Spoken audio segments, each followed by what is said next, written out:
Hello' everyone, কি খবৰ সকলোৰে? আজি বতৰ বিৰাট ঠাণ্ডা, মানে দিনটো চিপচিপকৈ বৰষুণ দি আছিলে।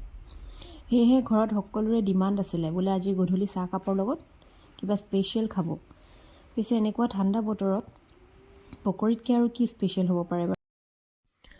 আৰু সেয়েহে বাৰীলৈ গৈ মই ফটাফট অলপ পালেং, ধনিয়া, পিঁয়াজ পাত উঠাই আনিলোঁ আৰু সেইবোৰ মিহি মিহিকৈ কুটি ল'লোঁ। আৰু তাতে বেচন, অলপ নিমখ, হালধি দিলোঁ আৰু বেকিং পাউডাৰ দি গোটেই পেষ্টটো ৰেডি কৰি ল'লোঁ।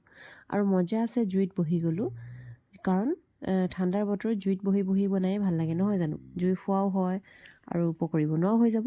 সেইবাবে এয়া চাওকচোন, পকৰি মোৰ ৰেডি হৈ আছে। আৰু আনফালে গেছত চাহকাপো উঠাই দিছোঁ। আৰু শেষত অলপ পকৰিত চাট মছলা ছটিয়াই সন্ধিয়াৰ চাহকাপৰ জুতি লৈছোঁ। আজিলৈ